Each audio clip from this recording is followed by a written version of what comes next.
Sit back, relax, and enjoy the window seat. Hi, everybody, and welcome back to Levaero's Window Seat, and thanks for joining us in our next episode as we explored the business aviation industry through the COVID-19 pandemic. Our guest today is Ray Kuliavas from Levaero Aircraft Sales Department, and while it may seem that we have the same, well, not may seem, well, we do have the same last name. I just wanted to let you know that it's, as we tell people and explain to them, it's a very, very common name in Canada, and so you've probably seen it around. Anyhow, Ray, thank you for joining us. I think this is probably the first time you and I have had a video call when we live about 7 minutes away from each other, but these are the times. What can you do? That's right. So jumping right in and discussing how the COVID-19 pandemic has affected the business aviation industry. My first comment to that before I ask you a question is I started working in aviation in December of 2006, and so really 2007, and my first experience with an economic recession was clearly the big one in 08, and it was just at the time where I had spent a year learning and building up a network and started to make some sales, and then just came crashing down like a ton of bricks. And have you seen anything like this before in your career? You've been around a couple of years longer than I have, and I've seen a lot more. And is this something that's new to everybody out there? I think it's very new, very unique. If I look back at back in history, and major events that may have caused a major change in our industry, I guess I would go back to 9/11, 2001, and that was probably more than anything at the time a very scary time. I recall I was in Montreal for meetings, and that morning someone ran into our meeting room and told us what was going on, and my initial personal reaction was that we were going to war. So there's a whole different feeling. It wasn't an economic feeling. And I remember I got on the phone 10 minutes later. I called your mom up and told her to get a whole bunch of money, cash out of the cash machine, and because I didn't know if those would stop working. And then of all things, I told her to buy a whole bunch of water. And don't ask me why, but that's what I thought. I thought we needed cash and water. You're one of those toilet paper guys. But so she did what I asked her to do, and I don't know if you recall, but all aviation stopped. And my recollection now is I can't remember exactly how many days, but it stopped. And I was in Montreal, and we ended up driving back, and it was a scary time, a very tragic time. Obviously, 3,000 people were murdered, and but you're talking about the business side of things as a follow-up. My recollection is that, we picked up the pieces and we kept on going. I think there were a lot of questions as to whether people were going to fly on the airlines, whether business aviation would pick up, things like that. But right. Life went on. Then the next probably big moment was 2008, and everybody, when we have these discussions, they talk about 2008 and the market crashing. And 2008, if I recollect, I was in Orlando, Florida for the NBAA convention, and I guess that was in October. And we were having sales meetings, and we were all getting together with the guys and thinking what a fantastic year it's going to be, going forward, et cetera, et cetera. And meanwhile, the stock market is crashing, and we're in meetings, and we're on as you're there. Yeah, as we're there, we're on the convention floor running our booth. We're doing static displays, whatever. But being totally naive to the fact that the stock market was crashing. And then I think somebody mentioned it, and we were all in shock and dismay. And then days after that, people were discussing how long this crash was going to last. And some of the extreme opinions were that this was going to be like the Great Depression, and others said, well, it'll last 6 months, it'll last a year, and some on the outside said, well, it may last 2 or 3 years, but I don't know how long it lasted. Some people say it's still ongoing, but right. Yeah, that was a pretty scary moment, I guess, economically. But again, we had our blinders on, and no matter what people predicted or forecasted. Our job was to sell airplanes, and you went out there and you put your blinders on and you did the best that you could at that. This is totally different. Mm-hmm. And how does it compare? Because clearly the '08 example you mentioned was very market driven and was very much an economic problem that was occurring. And yes, the COVID pandemic has caused economic challenges now that are beginning to really take root. But at its heart, it's not it's not economic at its root, right? This is a health issue. This is a health pandemic. And so how does that?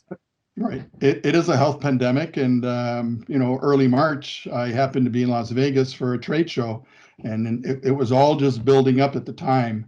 And, people were already at the trade show in Vegas taking precautions, things like that.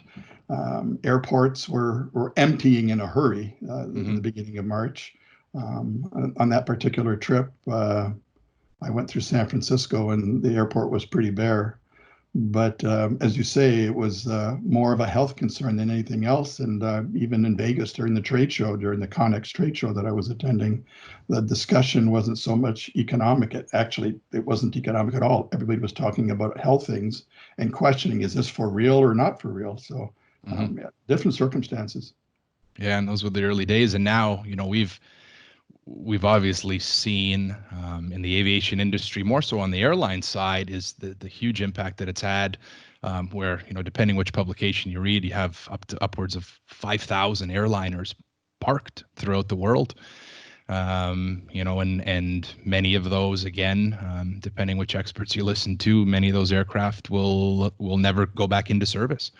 And so the impact on the airline industry has been huge and catastrophic. Now, on the business aviation side, is it different? I think so. I think it's a matter of people aren't flying for the time being. They're self-isolating, they're quarantining, but they're eager for the day when they can do it again.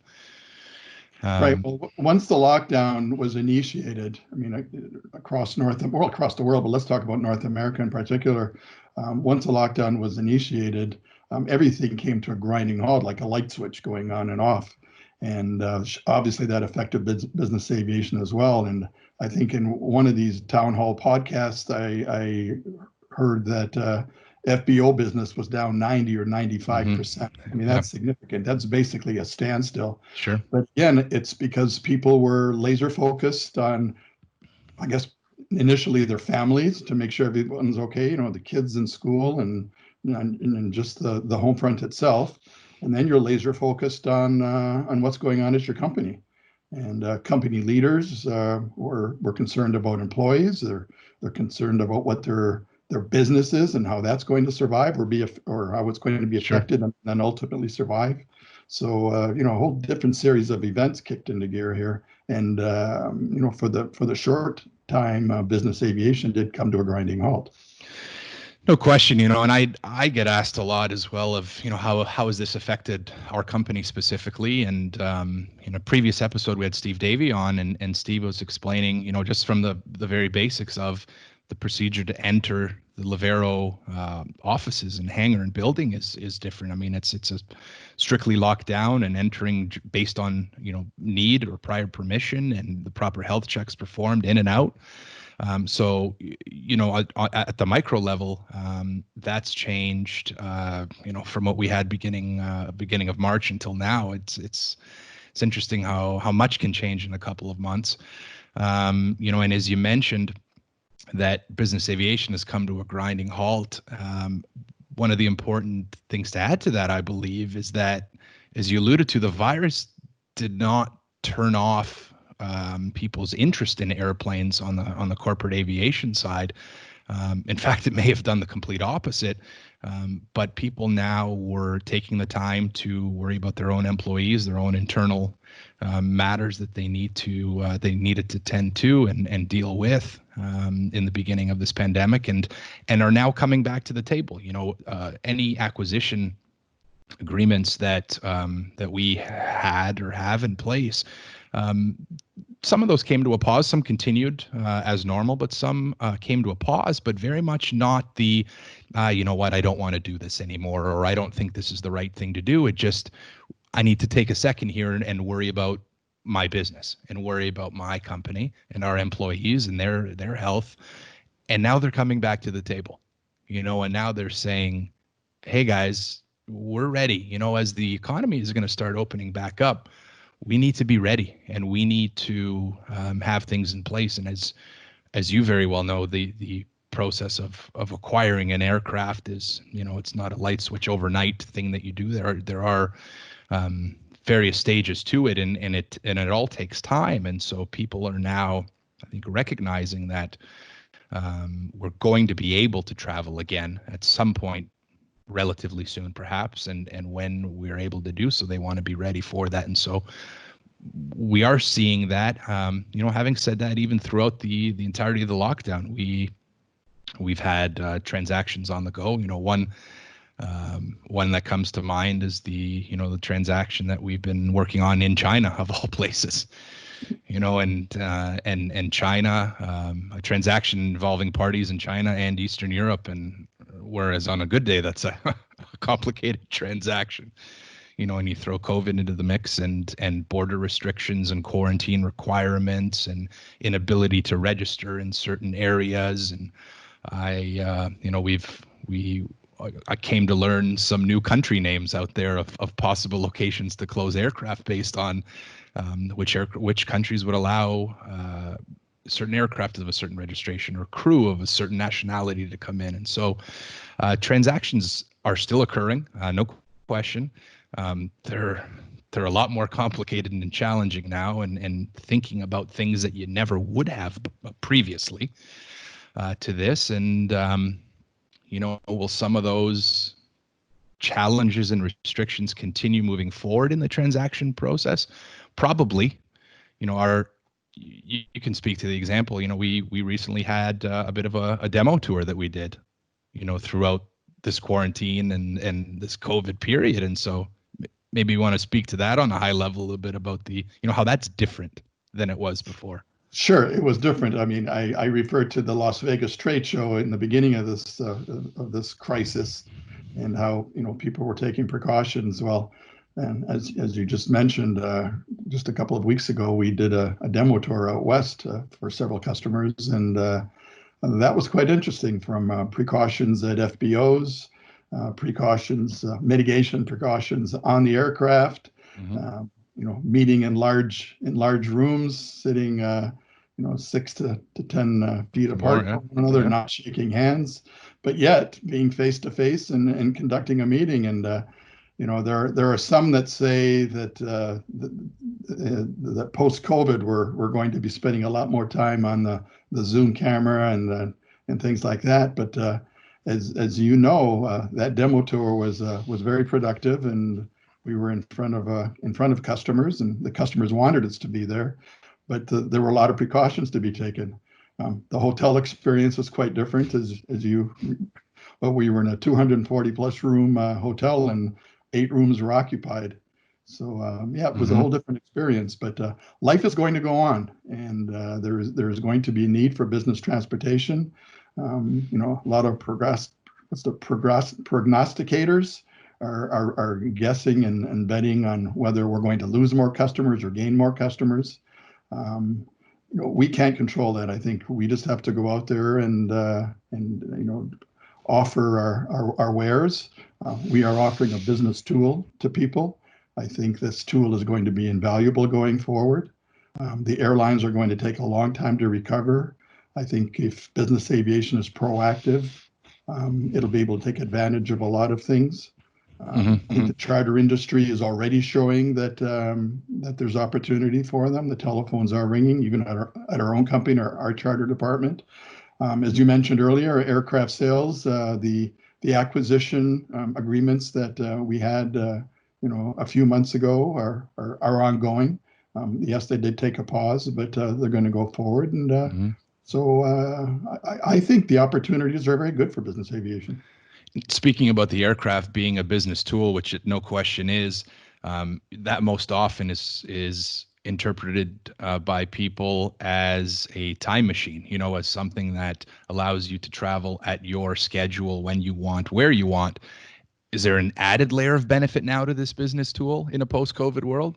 Sure. I mean, it's a time machine. It's a secure machine. It's a privacy machine. Things like that. Well, on top of that, now it's some sort of a health benefit machine as well. Mm-hmm. It's perceived to be that way. So. Yeah.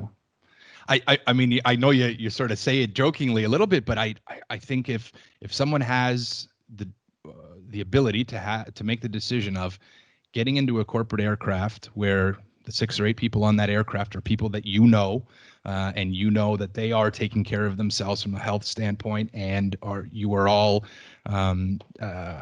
tending to and following the precautions laid out by the health authorities, versus getting onto a big metal tube with 300 other people and you have no idea what they're doing on a regular basis. I mean, I think it's fairly clear what decision most people will make if it's available to them, I would think.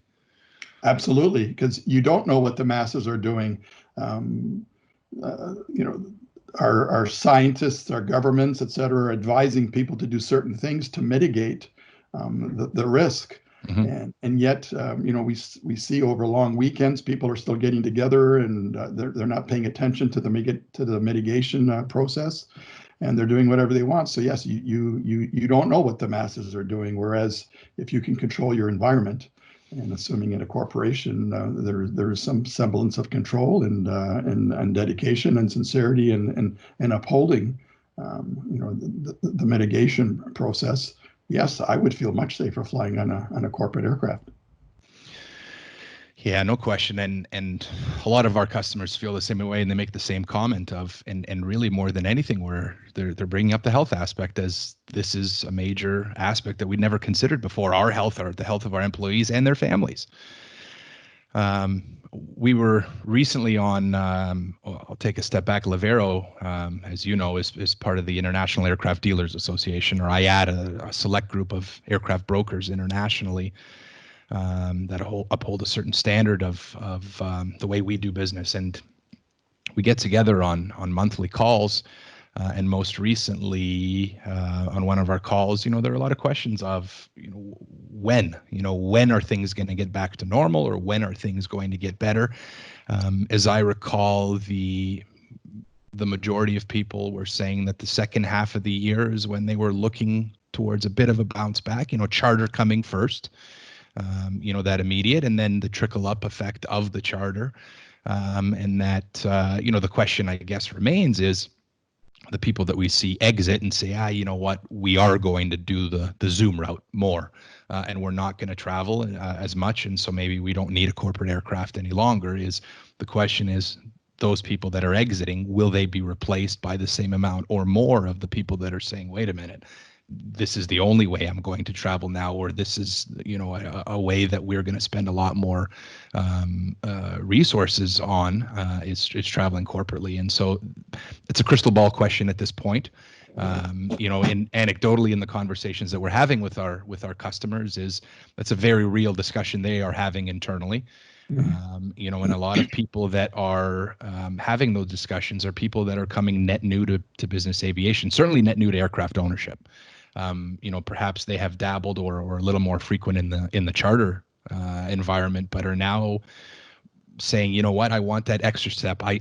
We're going to need to travel, but at the same time, maybe I want my own aircraft, and I want an aircraft that only my people are on. And so to be seen, but as you mentioned, we can't control that. We can make sure that as customers approach us and want aircraft, that we are able to find them the best options for them, and we're busy. That's the nice part of it right now is, we're busy. And so I wanted to say thanks for joining, and I say thanks for joining. It's not really an interview; it's more of a discussion. But this is probably the shortest distance discussion interview that we've done so far. But anyway, say hi to Mom, and I hope you guys are doing well, and I'll catch you on the telephone or on a Zoom call sometime soon here. You see, and it was fun doing this, but on the other hand, it's a lot more fun doing it in person, isn't it? So No question. I'm a betting man that even though a lot of people are saying that this Zoom generation is going to take off now and going to replace face-to-face travel, I'd much rather be sitting face-to-face with you than doing this on camera. I mean, look, and you can drill it down to a generational thing. It was all. I mean, I'm very tech driven myself, but I'm comfortable with this, but it's not my preferred method. I still want to get in front of people face to face. It's just there's different aspects that come to it, and in the body language and whatnot. So time will tell. But in the meantime, we got to go hit the phones here. Okay. Okay. Thanks for joining us. Take care, everybody. Bye-bye. Thanks for watching. Join us on the next episode as we sit down with Levaero Chief Pilot Rob Fox and discuss what it's like to be flying during the COVID-19 pandemic. See you soon.